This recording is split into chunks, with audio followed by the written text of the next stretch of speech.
Hello, everyone. Welcome. I'm Mary Pat Higgins. I'm the president and CEO of the Dallas Holocaust and Human Rights Museum, and it's just wonderful to have you here with us today. Thanks so much for joining us to hear from New York Times bestselling author Yanek Gruener. Let's give him a... Thanks. The mission of the museum is to teach the history of the Holocaust and advance human rights to combat prejudice, hatred, and indifference. And a really important way we accomplish that mission is through the tens of thousands of students who come through our museum and who benefit from the curriculum our education team provides, and through the educators that we teach. I'm proud to say that today's program is presented in conjunction with the Candy Brown Holocaust and Human Rights Educator series, and I'd like to give special thanks to the generous supporters of that series, Candy and Ike Brown. And also, I'd like to give a warm welcome to the educators that are here participating in that program today. Would you all wave or stand so all of us can get thank you for so awesome to have you here. You are making a huge difference with the future leaders of tomorrow, and we are grateful that you're here today to learn this history and taking this journey with us. I'd also like to thank our community partners for today's program: Beth-El Ben Na, Reading Partners North Texas, SMU Human Rights Program, Southwest Jewish Congress, Temple Shalom, and World Affairs Council of Dallas-Fort Worth. So today, we are honored to hear from Yanek Gruener, author of 19 novels and graphic novels for young readers. 19? I'm being Vanna White here as your... Yeah. It's very impressive. His 2017 novel, Refugee, spent more than 4 years on the New York Times bestseller list and is the winner of 14 state awards. His 2022 novel, 2 Degrees, and his 2021 novel, Ground Zero, were both instant #1 New York Times bestsellers. Alan has traveled extensively to talk about his books and has been a writer in residence at the Tokyo's American School in Japan, the James Thurber House in Columbus, Ohio, which I want to ask you about, and the Jakarta International School in Indonesia. He's a member of the East Tennessee Writers Hall of Fame, and what an honor it is to have him here today. We're excited. So after Alan's remarks, we will have time for questions from the audience. Please use the note card that our staff passed out as you came in, and we'll come around and collect them and do our best to answer as many as possible. If you're joining us via Zoom, please use the chat box to list your Q&A to list your questions, and we'll get to those too. And now it's my pleasure to turn things over to Yanek Gruener. Thank you. Thank you guys for being here. Thanks again for having me. I'm Yanek Gruener. I'm the author of all these books, as Mary Pat said. I'm going to talk about a couple of those as we go along today, and then end with some deep thoughts. So first I'll start with a little bit more about me. I was born and raised in Knoxville, Tennessee. I now live in Asheville, North Carolina. But I was born and raised in Tennessee, and I went to the University of Tennessee, the other UT. The only UT where I'm from. When I started coming to Texas for school visits, I was like, I went to UT, and they're like, really? Austin? I'm like, what? So I went to the University of Tennessee to study creative writing because I knew from when I was the age of a lot of my young readers that I wanted to grow up and be a writer. But that is not what my family thought I was going to become. I was born into a really athletic family. My dad played football for the Air Force while he was stationed in Germany and was the high school football coach at my high school for about 20 years. And my uncle, he played football for the University of Tennessee, our UT. So when I was born, my family expected me to grow up and be a big-time athlete. They thought if my dad and my uncle had played college ball that I would too, maybe even do better than that, maybe even go pro at something. But very quickly, we all learned that I'm really terrible at sports. I love watching sports. I love reading about sports. I love writing about sports. I love playing sports, but I am terribly uncoordinated. So instead of forcing me to keep doing something that I was really bad at, my parents very early on said, hey, Alan, you know what? If you're not great at sports, then don't feel the pressure to do that. You go and find whatever it is that you love to do, and you go be the best at that. And that's one of the most amazing things that my parents did for me when I was younger, because it freed me to become the person I am today and not the person that I thought everybody else wanted me to be. Because also what I really loved right from the start was writing. This is one of the very first stories I wrote. As soon as I could write, I was writing stories. This one was called The Mummy and the Vampire. Basically, it's 10 pages of a mummy and a vampire punching each other in the face repeatedly. I think I wrote this and illustrated it when I was in second grade. You can see the old computer paper. If you're of a certain age, you know what I'm talking about. I think this was fairly autobiographical, as I had a younger brother. When I was in third grade, I started writing a newspaper for my street. It was called the Blue Spring Lane News, which I typed up on my granddad's old typewriter. I taught myself to type in intermediate school. My favorite thing about this is that if you look at the top, it says edited by Alan Gratz, but I didn't edit it very well because I misspelled the word edited.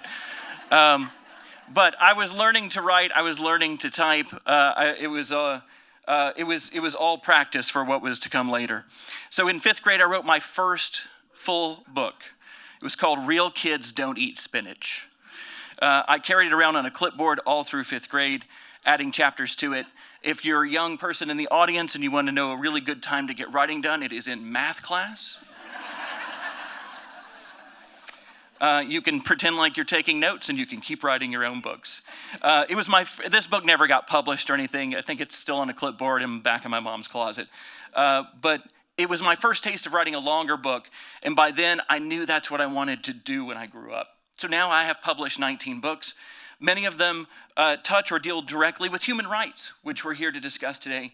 2 of them specifically deal with the Holocaust, which is the primary focus, I believe, of the Educator conference.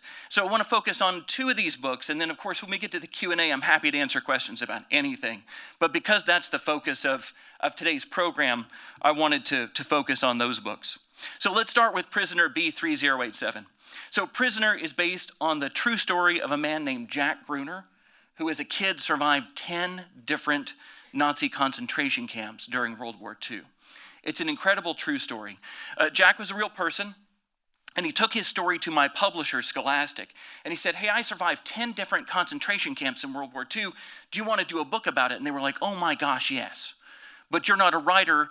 Can we find a writer to help tell your story? He said, sure. So they called me up. They told me Jack's story. They said, do you want to work on this book? And I said, oh my gosh, yes. I want to work on this. So I started working with Jack to tell his story. Now, Jack lived in Brooklyn, New York, and I was, where was I then when I started this? I was in North Carolina, because I've lived a couple different places in between, but I think I was already in North Carolina by then. But I was not in New York City. I've never been there. And so I wasn't able to fly up and meet with him right away. Instead, I emailed him. I talked to him on the phone. This is pre-Zoom, so I wasn't doing anything like that. That would have been awesome. But I started working on this on my own at home and getting stuff that he sent me. So he started talking to me by phone and email, and he started sending me pictures of himself as a kid, and I want to share a couple of those with you now.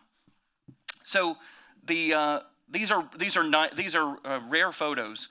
He doesn't have very many photos of his childhood, as you might expect. The picture on the left, that is Jack climbing up on his friend's shoulders, horsing around one summer. The picture on the right, that's Jack pulling his cousin around on a sled one winter.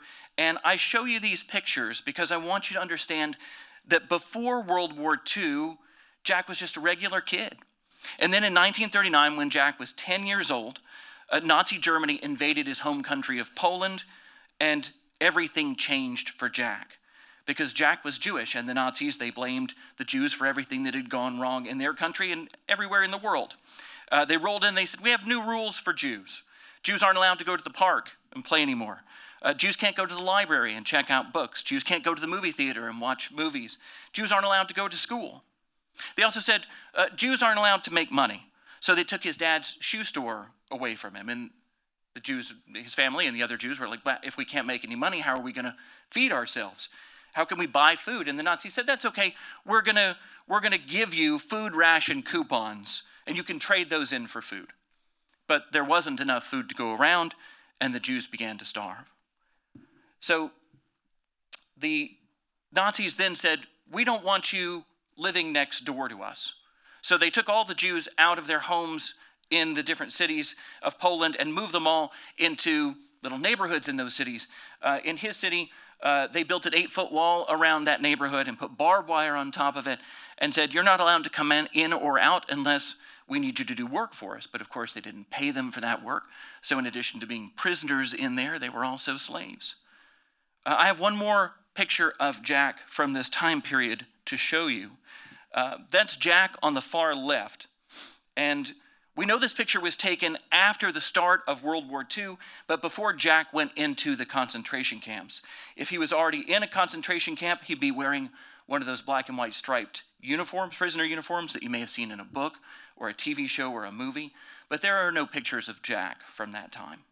But we know this is after the start of World War II because there is a clue in this picture. Do any of our younger audience members know what it is? What do you got? You got it in one. If you look carefully at Jack's right arm, you can see that he's wearing an armband over his sleeve. That was one of the other new rules that the Nazis had for Jews. If you were Jewish, you had to wear an armband with the Star of David on it to show that you were Jewish. And the punishment for being caught without that armband on was to be shot dead right there in the street. There was no jail, there was no fine, no second chance. It was just bang, you're dead. So Jack has his on, and presumably his two buddies too. They just have their arms around each other, and you can't see them in the picture. So Jack and his family, they do their best to survive. They're starving because there's not enough food to go around. They're freezing. The Nazis took all their winter coats and the fuel for their heaters. And then the Nazis rolled into their neighborhood and said, you know what, we've decided we don't want any Jews in our entire city. So we're going to start moving you out to farms and villages in the countryside. Well, people started to escape and come back and say, it's not farms and villages, it's prison camps. And they're starving us to death, and they're working us to death, and sometimes they're just killing us. You can't get caught. So Jack and his family, they hide out in a pigeon coop up on top of their apartment building, hiding out from the Nazi patrols. They still have to come down for food, though, to find food, and for their work details. And one by one, Jack watches as his family is captured and taken away. First his cousins, then his aunts and uncles, then his mom and dad, and finally Jack himself is captured and taken to the first of 10 different Nazi concentration camps. And I'll leave a blank place next to that picture, and I leave a blank slide in my talk as the next slide, because I want you to understand that for the next 3 or 4 years of Jack's life, he has nothing. Everything is taken from Jack. His home, his friends, his family, his freedom. He is moved from camp to camp. He's beaten. He's tortured. He's worked half to death. He didn't know how long he was in the camps at the time. He didn't have a watch or a clock to keep track of the time. All he knows is that he was at a camp called Dachau in 1945 when American troops finally reached him and freed him and all of the other prisoners. Jack was 16 years old. 16. He had been a prisoner of the Nazis from age 10 to age 16. So if you're in middle school out there and you were Jack, and it was World War II, you would already be a prisoner of the Nazis. You would have been since you were 10, and you would be until your sophomore year of high school. Think about the time that you would lose with your family, with your friends, the time you'd lose at home and at school doing all the things that you love to do. Jack didn't get to do any of that. Every day, his only mission was to survive, to live until tomorrow. Don't die. He did survive, and the very first thing he did when he got out was try to find his family, but they were all dead. His cousins, his aunts and uncles, his mom and dad. He doesn't know where they died or when they died or how they died. All he does know is that they did die in the Holocaust, which is, of course, what we call this time for the Jewish people. So without a home to go back to, without a family to go back to, Jack was like, well, I guess I'll move to the United States and I'll start all over again. And that's exactly what he did. He moved here, he settled down, he started a family, he started a business, and Jack could have been the older guy who lived down the street from you. And you would never have known this incredible ordeal that he went through when he was younger, not unless he had come to your school for a school visit. but he did that a lot. And so maybe he even came to some schools here in the Dallas-Fort Worth area. Jack and his wife, Ruth, used to go to school visits all over the country and all over the world. That's Jack and his wife, Ruth, on a school visit. Ruth is also a Holocaust survivor. She was hidden away by a Christian family throughout the war and never went into a concentration camp the way that Jack did. If you want to read more about Ruth's story, she co-wrote a book called Out of Hiding that tells her story of surviving the Holocaust and coming to America. So Jack and Ruth used to travel all over the world, as I said, telling students of their stories of survival. But as they got older, Jack and Ruth, they weren't able to travel as much. So they stopped doing school visits. That's why Jack took his story to Scholastic. That's why they asked me to write it. And that's why I'm here today telling you guys Jack's story. And as I said, when I started working with Jack on the story, I didn't get to meet with him right away. I spoke with him and Ruth on the phone and by email. And together, Jack and Ruth had written up a 50-page account of Jack's time during World War II, like everything that had happened to him right around that time. And that's what I had basically to work from. But they had started a long time before Jack was born, in fact, with his ancestors. And they had gone a long way after World War II, including a lot of very nice information about their grandchildren, which if you've worked with some older folks, you know, they like to talk about their grandkids a lot. So Jack and Ruth had written this, and it had information at the beginning and the end that really wasn't going to make it into my book if I was going to tell a story about Jack as a kid, at the age of my young readers, surviving Nazi concentration camps during World War II. So I had to kind of take those pieces away. They were interesting for me to read, but they weren't going to fit in the book. So I was left with about 20 or 25 pages of what Jack and Ruth had written down. And how was I going to turn that, was my question, those 20 to 25 pages into a full novel about Jack during World War II? That was going to be my challenge. So I started doing a lot of research. I learned as much as I could about the Krakow ghetto and what life was like there for the tens of thousands of Jews imprisoned there. I learned everything I could about the concentration camps Jack had survived, all 10 of them. I learned about the forced death marches that the Nazis forced Jack to take, the cattle cars the Nazis crammed him and thousands of other prisoners into for transport. I read histories of World War II and of the Holocaust. I read other first-hand accounts too, like Jack's. And all the while I was making a list of questions that I could ask Jack for specifics, for details, when I finally got to meet him. And I did. I finally got to fly to New York and meet with Jack and Ruth. We spent the morning touring the Museum of Jewish Heritage in Manhattan, where Ruth had volunteered as a docent and speaker since the museum's opening in 1997. And then I went back to Jack and Ruth's home in Brooklyn, and I sat down with my big legal pad and my list of questions, and I said, okay, Jack, I got a lot of questions for you, a lot of details I need that are just unique to you. What was the name of the street you grew up on? And Jack said, I don't remember. I said, okay, that's fine. I'll figure something out. You mentioned the name of this cousin that you knew before the war who didn't survive. What was her name? And he says, I don't remember. And very quickly I realized that's what it was going to be for all of my questions, all the way down the list. So I realized then, as I sat there at the table, that Jack and Ruth had written down everything that he could remember about that time. By this time, Jack was in his 80s, and he had been a prisoner of the Nazis for 6 years when he was younger. He wasn't in the best of health. And so if you have older people in your life, and maybe you've run into this, you know that sometimes they have better days and sometimes they have not so good days. And Jack was on the tail end of that. And I was like, oh my gosh, I now understand, first of all, why this is going to be a novel and not nonfiction, because I'm going to have to add some stuff. I'm going to have to fill in a lot of gaps. And I realized, too, why I was going to have to go back and do an awful lot of research on my own. So I went back home in a bit of a daze with a notebook full of questions I was going to have to answer myself. But I could do this. It's fine. The Krakow ghetto wasn't big, for example, and I had maps of it. So I could pick a street that had apartments on it and use one of those for the street that Jack grew up on. Would it be the right street? Maybe, maybe not, but it would be as close as I could get, right? For the name of his cousin, I went back to census records from the time she would have been born, and I picked one that sounded good for her. I did this again and again, sort of puttying over the small details that Jack couldn't remember, and then I wrote the first draft of the book and turned it in.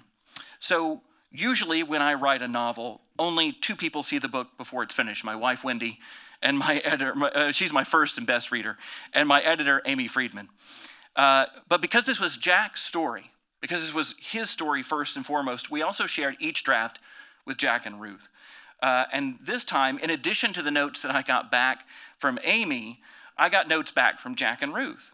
And the first note on the first draft said, "That's not the name of the street I grew up on. This is the street I grew up on." And the next note said, "That's not the name of my cousin. This is the name of my cousin." I was like, dang it, Jack. I flew to New York. I sat down at your table. I had a long list of questions I asked you, and you said you didn't remember. And then I came home and I did a whole lot of work to fill in those blanks, and now you're telling me that you do remember. Great. So, but of course, I realized what was happening, and of course, probably many of you do too. Like I said, Jack was in his 80s. He had good days and bad days, and it affected his memory quite a lot. He had, I was sure that if I flew to New York again that day when I'd gotten those notes and sat down and asked him, what was the name of your cousin? What street did you grow up on? I might get the answer I don't remember. But reading the first draft of the book, right? Reading this book and seeing his life come back to life for him on the page had awakened in him memories that he and Ruth didn't even know that he had. And so every draft was like this. He would read it. He would have memories that were triggered. He would say, no, wait, that's not right. They would write it down and they would send it. It was the only time, honestly, I've ever had a main character tell me that I got it wrong. Usually I'm the boss in a book. And usually I tell the main characters what to do and they do it. But he came up with all kinds of things. Sometimes he remembered things in draft 3 that he hadn't remembered in drafts 1 and 2. But that was okay. And I actually loved this because every time we did it, it felt like we were getting closer and closer to what really happened, trying to get as much of what really happened down on paper. And so Change It I did every single time, no matter how much work I'd put in to fill in that blank. Draft after draft, Jack remembered new things. We were mining Jack's brain for memories in a way. One paragraph, one sentence at a time. And by the time we were finished, Prisoner B3087 was the most complete and accurate account we could get of Jack's story, unless we had sat down with him in the 1950s when he first came to the United States. And I'm really, really proud of that. So I'm honored to be a part of keeping Jack's story alive now, because we are losing the last generation of survivors who can tell their stories. Jack and Ruth are both no longer with us. Jack died in 2017, and Ruth died in 2021. They both lived well into their 80s and had long, happy, grandchildren-filled lives. They both spent a great deal of their lives, though, their adult lives, sharing their stories of survival. And so that no one would forget what happened to them and millions of other Jews, and so that we can make sure that nothing like that ever happens again.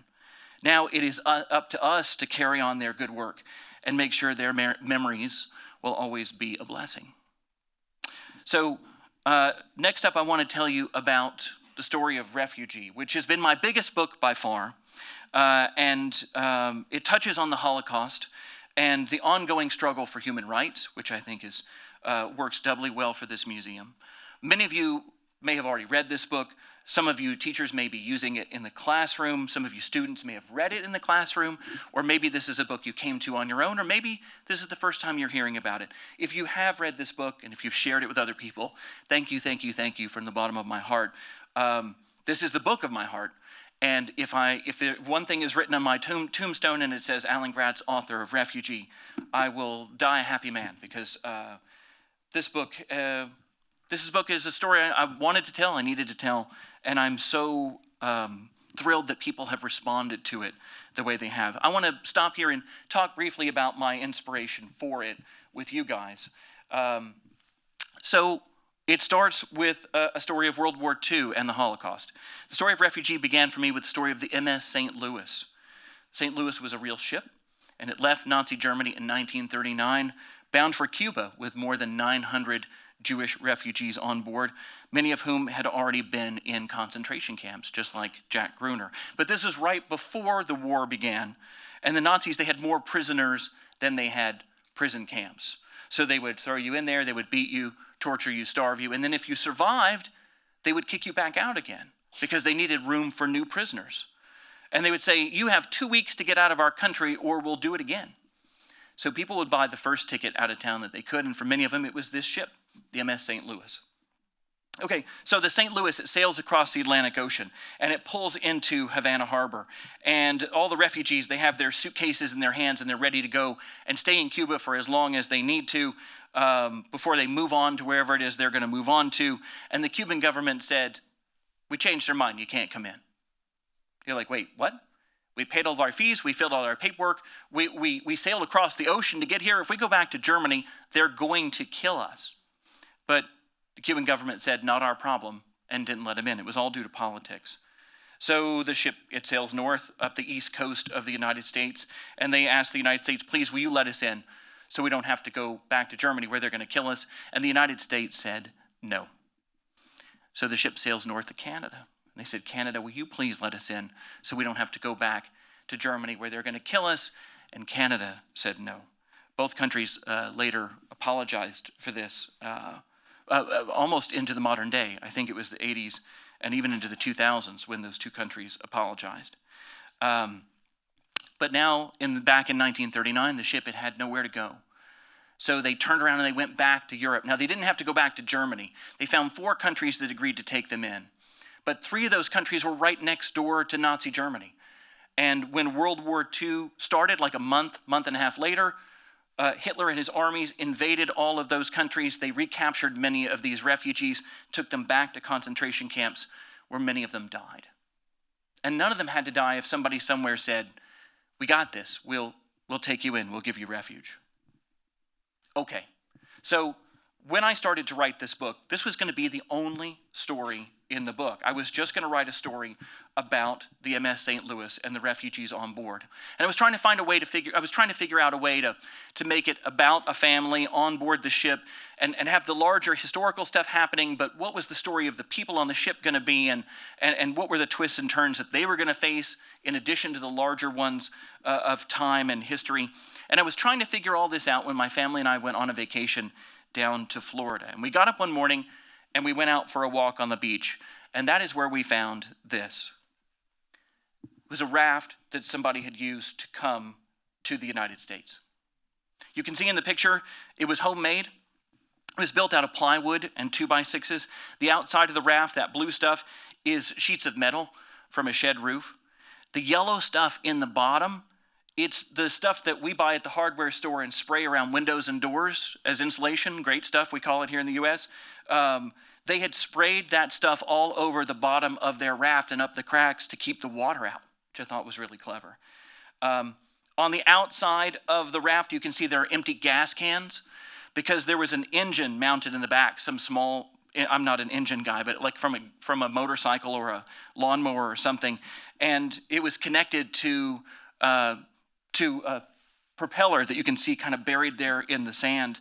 And inside we found wet clothes and empty bottles of water and half-eaten bags of food, anything these people could take with them to help them survive. Nobody was on board this raft when we found it. It was already abandoned. To this day, I don't know what happened to the people who were on it. I hope they made it here safely, but I've never known. I also don't know where it came from.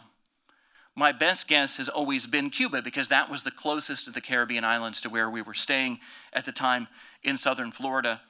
But that's still 90 miles away, right? 90 miles away across open sea. I wouldn't want to go fishing in that thing, let alone take it that far across open water. But that's exactly what somebody had done to come here and have what we have. So my family and I, we were stunned by this. We walked around it. We talked about it. It made us think about all the things that we took for granted every day. The roof over our heads, the food on our plates, the freedom and safety that we enjoy as American citizens. And me personally, I was like, wait, what am I doing? Why am I writing a book about refugees from 75 years ago when we've got refugees right here, right now, like 100 yards away from where I was sleeping last night? How can I not be telling that story? So, of course, at the same time that all this was happening, I was watching on the news images and news about the Syrian civil war and the Syrian refugee crisis. Syrian civil war started in 2011, and it is technically still going on. We just don't have it in the news all the time the way we used to. The Syrian government is fighting with Syrian rebels. Kurdish rebels have taken over parts of the country. ISIS, a terrorist group, has taken over parts of the country. Iran has joined the fight in support of the government. Russian fighters have dropped bombs on Syria. American battleships have fired missiles into Syria. And the people who are caught in the middle are the Syrian people. Since the beginning of the Syrian civil war, 12 million Syrians have lost their homes. 12 million, that's a huge number, and it's kind of hard to get your head around. 12 million is more people than live in the entire city of New York, which is the biggest city in the United States. It's more people than live in Dallas-Fort Worth, right? Only 6 U.S. states have more than 12 million people in them. You're in one of them. It's California, Texas, Florida, New York, Illinois, and Pennsylvania. Those are the 6 states that have more than 12 million people. So imagine taking everybody that lived in New York City, or everybody in Dallas-Fort Worth, or everybody in Connecticut, or everybody in North Carolina, my home state, and saying all those people became homeless over the last 10, 12 years, right? Imagine the refugee crisis we'd be dealing with, the humanitarian crisis we'd be dealing with here in the United States. That's the kind of crisis they are dealing with in the Middle East, and it's, of course, affecting Europe as well. Roughly half of those people, about 6 million, about 5.5 million people, have left Syria looking for other places to live. Some of them end up in refugee camps, like the one in the bottom picture, in countries next door, like Turkey or Jordan. But many more are pushing on into the European Union looking for safety and refuge. And maybe you've seen pictures like the one at the bottom right with refugees in orange life vests, crammed into black rubber rafts, trying to get across the Mediterranean Sea to places like Greece or Italy. But this is a really dangerous water crossing too. In 2016 alone, at the height of this crisis, they think an estimated 5,000 people died trying to make that water crossing. It's hard to know. They don't sign a piece of paper before they leave, and we don't know who makes it and who doesn't, except for when it's reported by the victims' families. So it's hard to know, but they think about 5,000 people died trying to make that water crossing, and more of them are dying every year. And nobody has to die if somebody somewhere says, we got this. We'll take you in, we'll give you refuge. Okay, so you can probably imagine what I was thinking now. First, I wanted to write a book about Jewish refugees. Then I wanted to write a book about Cuban refugees. Then I wanted to write a book about Syrian refugees. And I was like, which of these books should I write first? They're all really important stories. And I thought, wait a minute, why do I have to write 3 different books? What if I wrote one book and put all 3 stories in it? And that is how the story of Refugee was born. So Refugee, the book, is the story of 3 different kids. All 3 characters are fictional. I made them up. But every single thing that happens to these kids and their families really happened to somebody on one of these journeys in one of these time periods. So it's the story of Joseph, who leaves Nazi Germany with his family and more than 900 other Jewish refugees on board the MS St. Louis, bound for freedom and safety in Cuba in the 1930s. It's the story of Isabel, who leaves Cuba in the 1990s with her family and her next door neighbor's family on a raft very much like that one I found on the beach, trying to get to the United States for freedom and safety in Florida.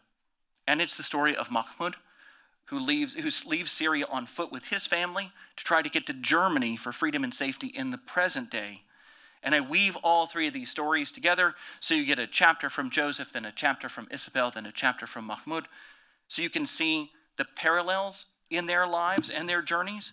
And in the end, so you can see how each of these 3 kids and their families are connected across the thousands of miles that separate them and the decades that separate them. But that's a big spoiler, and if you haven't read the book, I'm not going to tell you that part. If you have read the book, you're like, oh yeah. But if you haven't, I don't want to spoil it for you.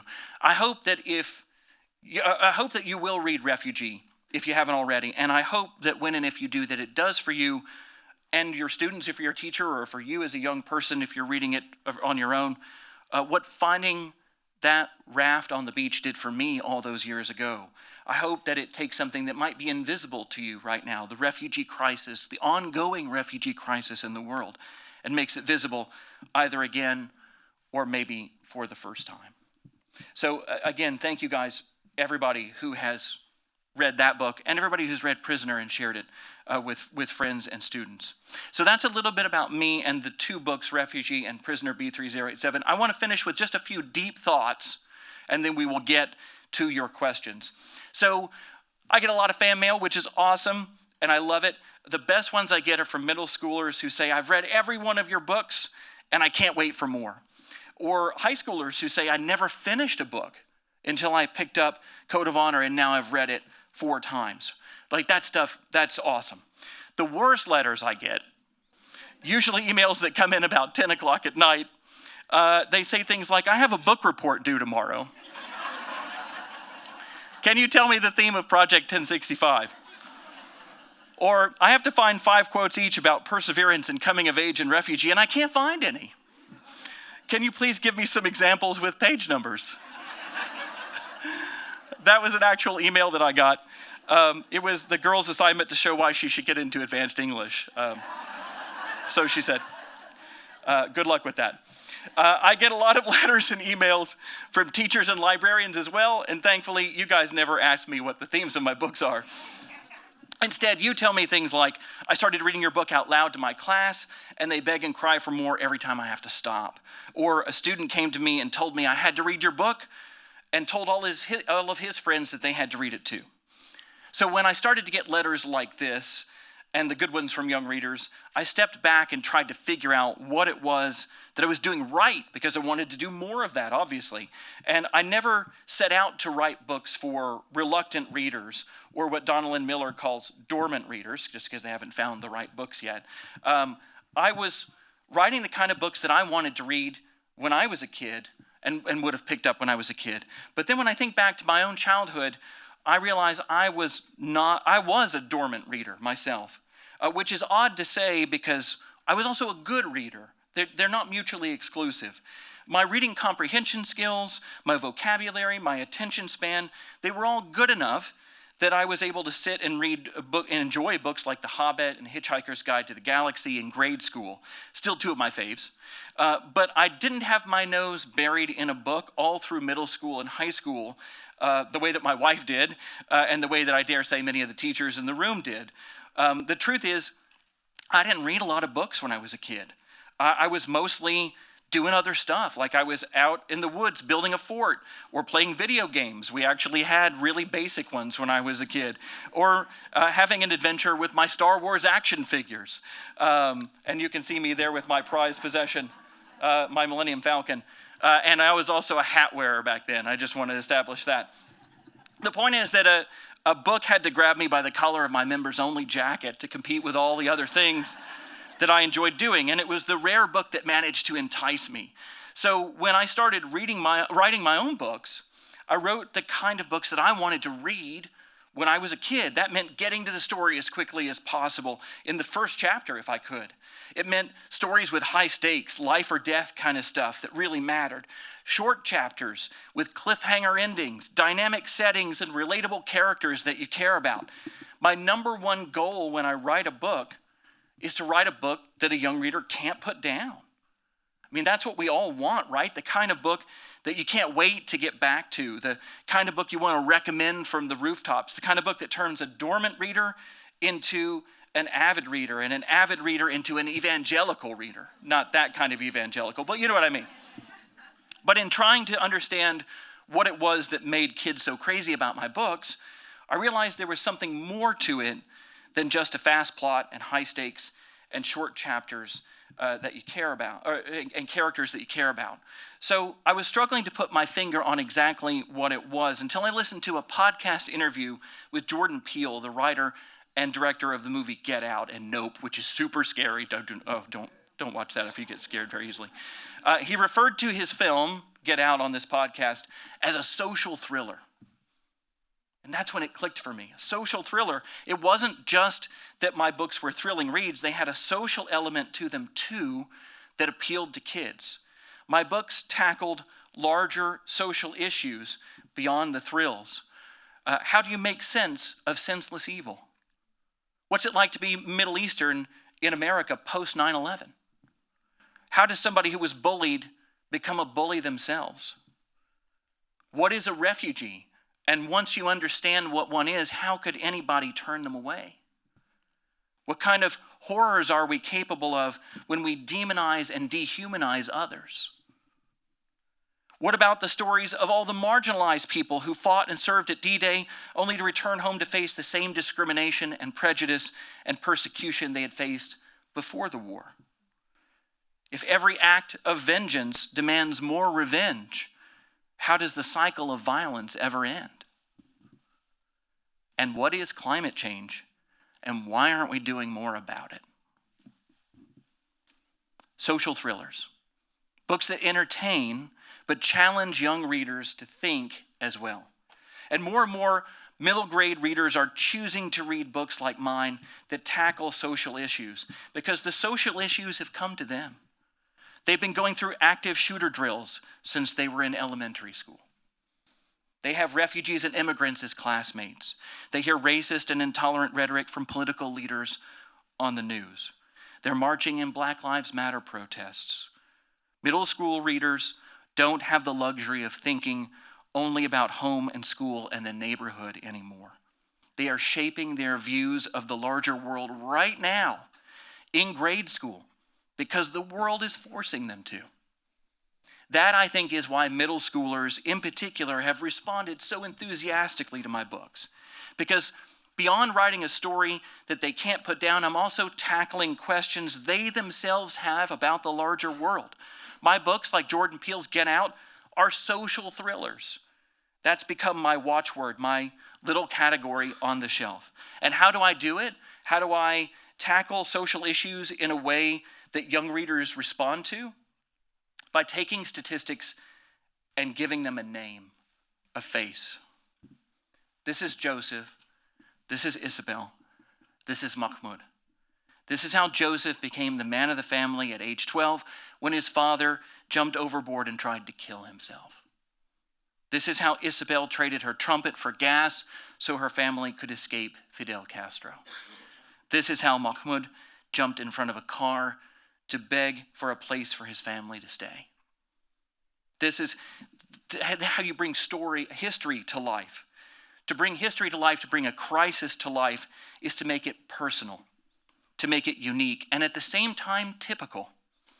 That is the job of story. That is the power of story. To turn statistics into people who come to life for us on the page like Jack's younger self did when he was reading the early drafts of that book. To turn numbers into characters we cry for and care for and root for. Books build empathy. Empathy leads to compassion, and compassion brings change. Books can change the world. And that's where our teachers come in particular. As teachers and librarians, you are in the incredible position to put just the right book in the right hands at the right moment. You know which kid needs pure escapist fiction today. You know which kid needs something easy and familiar. You know which kid needs something challenging. You know which kid needs a silly graphic novel or a book about bullying or a book about rainbow-colored unicorns. As just one example, I want to end with another piece of fan mail. This one from a boy named Jack, also named Jack, who wrote me a few years back. Hi, Ellen Gratz. My name is Jack. I am 13 years old, and I live in Pittsburgh, Pennsylvania. I've only read Prisoner B3087 and your new book, Refugee, but I can't tell you how many times I've reread Prisoner B3087. I never liked to read until my librarian recommended I check out Prisoner B3087. I've always loved World War II. When I first got the book, I thought the first couple of chapters were very intriguing. As I read on, this poor kid's life was pretty much failing all around him. It was horrible to find out about the concentration camps and learning what horrible things the Nazis did to these innocent people who are the exact same as you and me. Empathy. Although it was a horrible time in history, I love how you taught it to so many kids. I loved Prisoner B3087 and hope you write more books like it. Don't even get me started about Refugee. This is a real letter. I love this letter. This is easily my new favorite book of all time, and I've read a ton of books since Prisoner B3087. Love it. Alan, you amaze me of how many different ways you are able to write books. I like the constant flow of Prisoner B3087, but I really like the cliffhangers at the end of each of the Refugee chapters. Then you don't get to find out what really happened until 2 chapters later. Some people I know get angry about cliffhangers like that, but I watch The Walking Dead. I'm used to cliffhangers. Now I love when books have different people's points of view because I love to see and hear what their mind is picturing and thinking about. I'm very impressed with Refugee. His words, not mine. You opened me up to so many different books from Prisoner B3087 on. I'm asking for Project 1065 for my birthday tomorrow. I really want all your books for Christmas. Thank you so much for opening me up to reading. Thank you, Jack. Thank you so much for opening me up to reading. That is what happens when a kid finds exactly the right book at exactly the right time. That is what you teachers and librarians in the room do. That is the superpower of an outstanding educator, an outstanding teacher, to put exactly the right book in the right hands at the right time. That is how you are building empathy in your students today and preparing them to be readers for life. Thank you.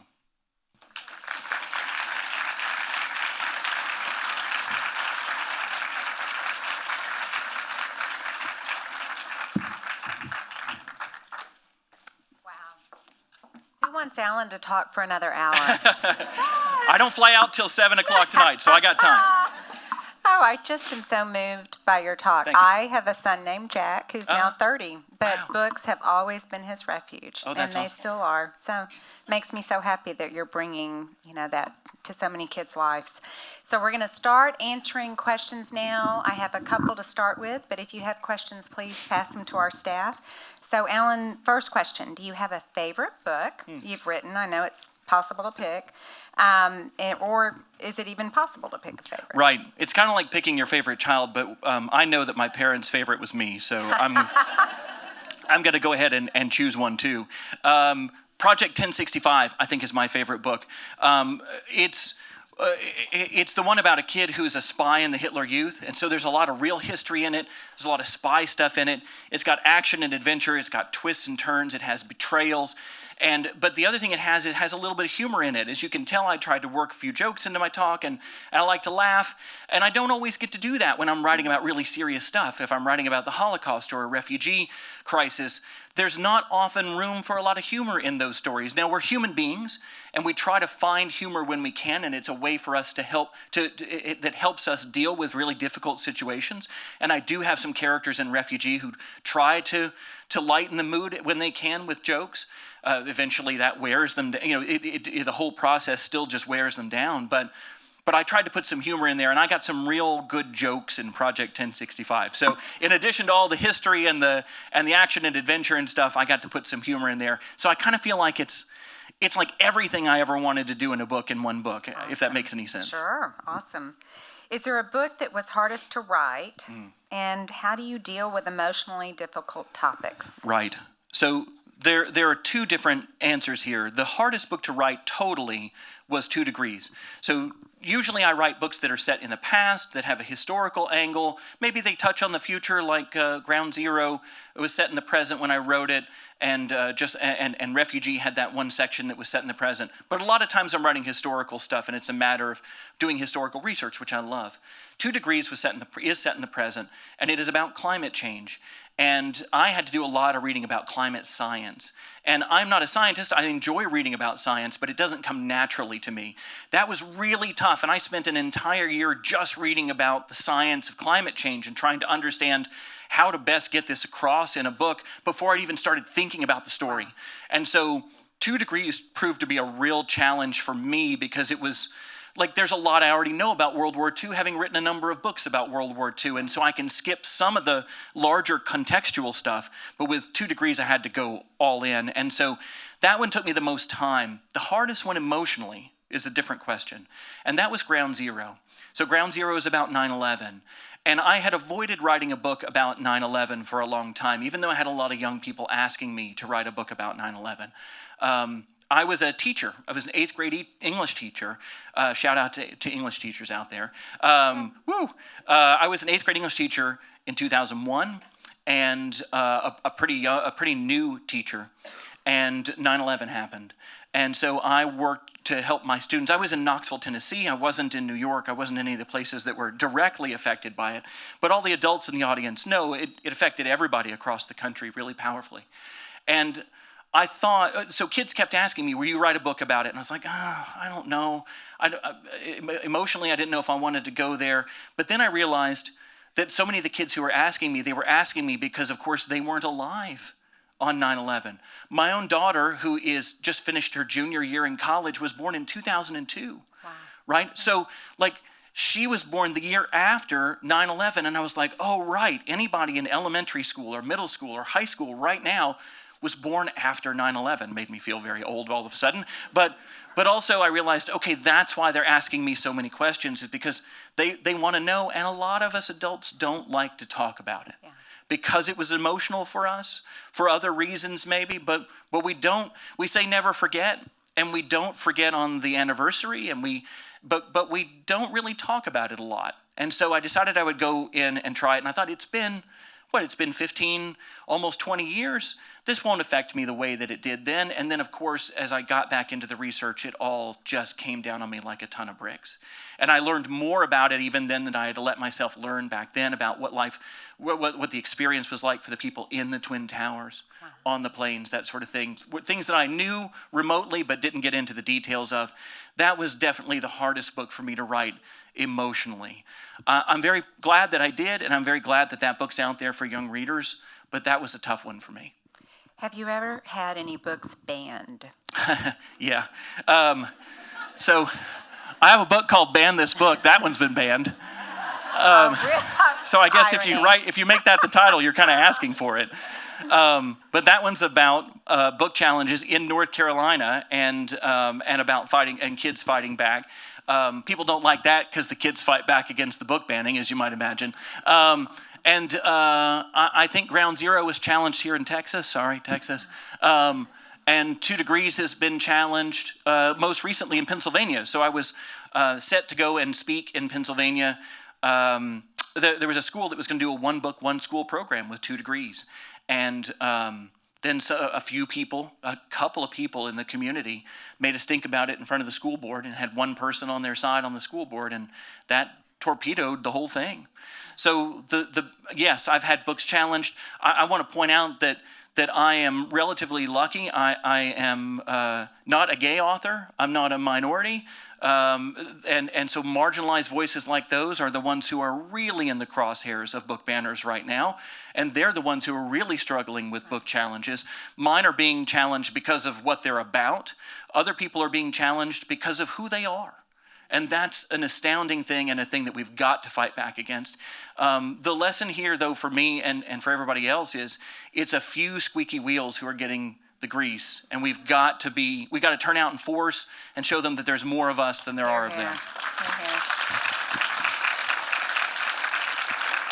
That's awesome. So, what advice would you have for teachers who are nervous to teach some books? Oh boy! In this political climate. Yeah, man. Have you thought about real estate? I can't imagine being a teacher right now. So thank you again to all the teachers out there. It's a super hard time to be a teacher. You say the wrong thing and you're going to lose your job, maybe get thrown in jail some places. I mean, put the wrong book on your shelf and you could get in big trouble. I think that I'm not really sure what the answer is. I think as a community, we have to support these teachers. The teachers are doing what they can, but we have to show up and say, we support you, and we don't want you to change the books that you're teaching. We want you to be saying the things that you're saying in the classroom. We want the truth to be told. We can't have both sidesism about the Holocaust. There's no other side. Right. Right? I mean, Amen. there's no other side. And so we've got to be really wary of that stuff. And I guess I would just ask the people who are not teachers in the room to please support your teachers and show up at school board meetings and to talk to principals and say that you do support what they're doing, that you do want those things to happen. Because otherwise it can feel to a teacher like they're fighting a battle all by themselves. And they have a lot of support. There's a lot of us behind them, but we've all got busy lives, and it's hard to turn out for stuff. But teachers keep on doing it. We're proud of you. Have you thought about a union? I don't know.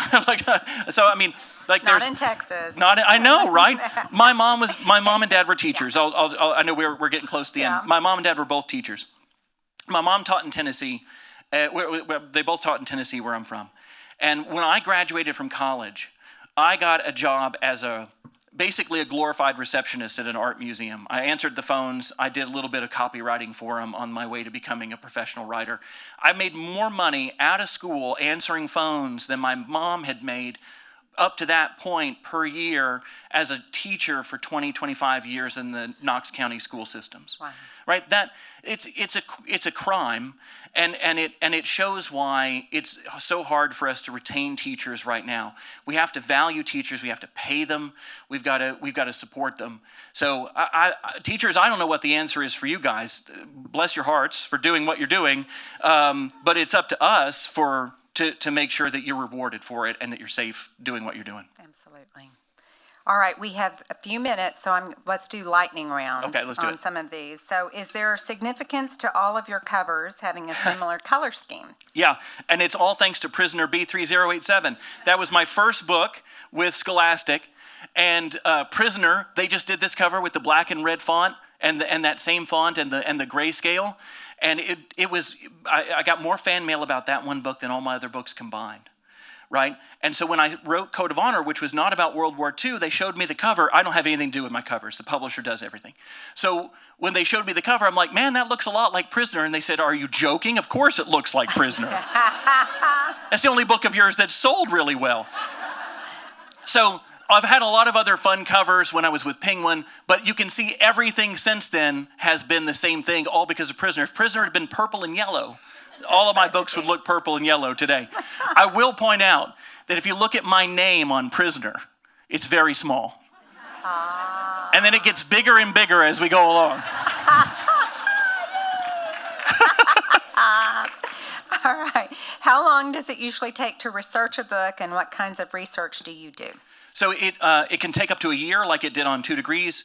It often takes me about 6 to 8 months to do research. I try and start big contextually and then focus in and get smaller and smaller, tighter and tighter into the research. So I'll read about, if I'm writing about, my next book is about Pearl Harbor. That may have been one of the questions. It comes out in January or February of next year.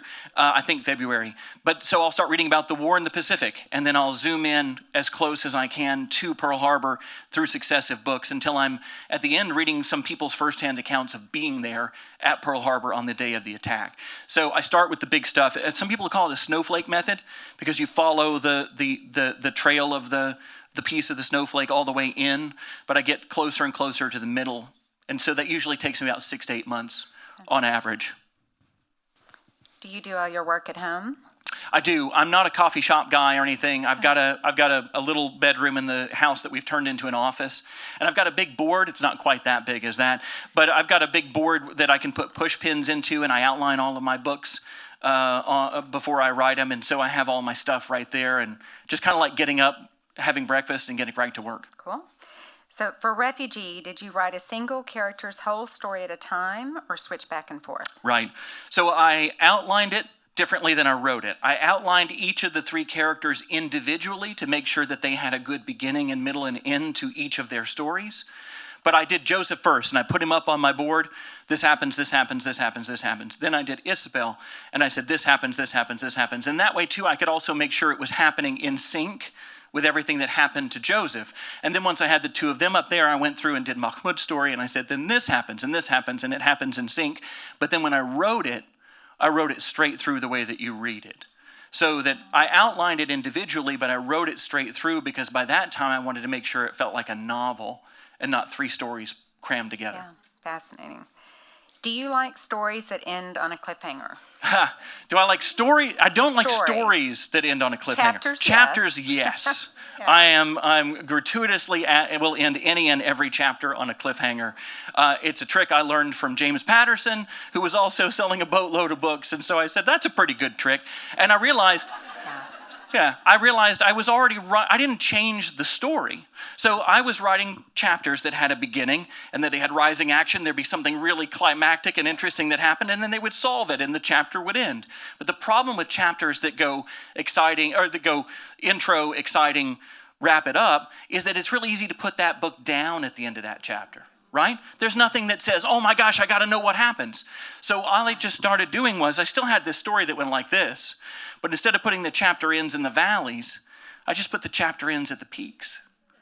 Right? It's the same story. It's the exact same story, just in the chapters in a different place. And you're like, oh my gosh, what happens next? Then you have to come back and turn to the next chapter. And that's how I get you. Cool. There's a young woman with her book up. She's on saying, the front row saying yes. That's project. Exactly right. I'm awful for it in project. When did you decide to go all in on being a writer? Oh. When did you quit teaching? Right. Like after the first day. No, no. After my first parent-teacher meeting. No, I'm kidding. It was my first administrator evaluation. I knew I wanted to do it, and I'd been writing books and sending them out, and I was still doing that while I was a teacher, but I could only write over the summer. But as the teachers will tell you, like the first month of the summer, you're just decompressing. You're just like, I can't do anything. I'm going to do nothing. And then in the middle of the summer, you're like, oh, all those things I meant to do, and you get a little energy, and you start doing them. And then at the end of the summer, you're like, oh, I got to start preparing for school again. And then you stop doing all this stuff. And so I would do as much as I could in those times, when I had the energy to write. But that was always kind of the long-term plan, was I wanted to do this, and I loved being around kids. I was teaching middle school. I was writing books for middle schoolers. I hadn't sold anything yet. But really what did it for me was my daughter was born. So I said she was born in 2002, and when my daughter was born, my wife and I had to decide if one of us was going to stay home and take care of her, or if we were going to have to send her off to daycare, because we both had day jobs. And we had to figure out which of us had the better paying job. And I was the teacher. So whatever it was that my wife did was the better paying job. And so she, bless her heart, kept working, and I stayed home, and I was a full-time stay-at-home dad. And she said, look, you quit your job, stay at home, be a dad, but also try to get your first book sold. You've been working on this in your evenings, your weekends, your summers home. You've wanted it since you were a kid. See if you can do it. And I did. And like I said, I sold my first book before my daughter turned 1 year old. And then by the time she was old enough to go to school, I was established just enough to not go back to school. So I stayed a full-time writer. Okay, last question. What would you tell young students who want to become writers? Oh, great. So keep at it. We need every voice. We need all these voices. We love stories as human beings. There's never enough stories. Don't stop writing. So I've got 3 big pieces of advice I'll give you if you're a young writer. Number 1, you have to read a lot. And I know that sounds dumb. You're like, well, I like to write, but of course I like to read. And I say, I know, but I sometimes will run into people who say, I want to be a writer. And I'm like, great, what's your favorite books? And they're like, well, I don't really have a lot of time to read. And I'm like, then you're never going to be a writer. You got to read a ton. You got to read to figure out what it is you like. You got to listen to the way other writers use their voice on the page. Sometimes you want to write like them and imitate them. Sometimes you want to do like fan fiction and like write about somebody else's world. That's all awesome too, because the whole time you're doing it, you're learning tips and tricks for how you want to go and be your own writer. So number 1, you have to read a lot. Number 2 is even dumber than the first one, and you have to write a lot. And you're like, well, I just told told you I wanted to be a writer. And I'm like, I know, but I still run into a lot of people, especially adults, who say, oh, I want to write a novel. I'm like, great, what have you written? And they're like, well, I don't have a lot of time. And I'm like, I know nobody has time. You got to make time. You got to find something else that you're not going to do and make time to write when you're not doing that other thing. It means maybe not playing video games all the time. It means maybe not watching TV all the time, or hanging out with your friends, or being on TikTok or whatever. I don't have a problem with any of those things. I love all those things, but you've got to find time. You got to make time to write. So read a lot, write a lot. And then my third thing is, this is kind of a little bit not as obvious. When I was in college at the UT, I had a professor a writing teacher who said, right now, today, on the first day of class, go out and buy a writing notebook. And he said, this is not going to be the notebook that you write your stories in. You're going to do that on your computer or in another notebook or a typewriter or whatever it is you want to use to write your stories. So this is going to be your writer's notebook. And you're going to write all your good ideas for stories in there, because you're not always going to be able to write every idea that you have as soon as you have it. This is where you can write other sentences from other people's books that you think were really, really well done. Not so you can copy it, but so you can be inspired by it. This is where you're going to write down all the notes that I tell you about how to write, that professor said, and all the notes that you get from other writers. And this is going to become your craft notebook. This is going to be your writer's journal about how to be a writer. Right? Not the stories. You can write down the random idea that you have in there for a story, but you write that somewhere else. And that day I took his advice and I went out and I bought a notebook, and I have 7 of them full of ideas and notes that I've taken from other writers and sentences that I love from other people's books. And then whenever the iPad got invented, I started using an app to do that instead so that I could search those. But I have like 7 of those actual notebooks in my office. They are absolute treasures. And I wish I'd started in middle school. I started in college, and I wish I'd started way earlier than that. Right now, today, go buy a notebook. And this is not where you write your stories. It's where you write all your great ideas for stories. It's where you write all the advice that you get from writers, and all the other inspirational stuff that you get. Those are treasures. If my house was burning down, I would run in and I'd save my daughter, my wife, and my dog, and then my notebooks in that order. Very sweet. Well, Alan, thank you so much for being here. Thank you, guys.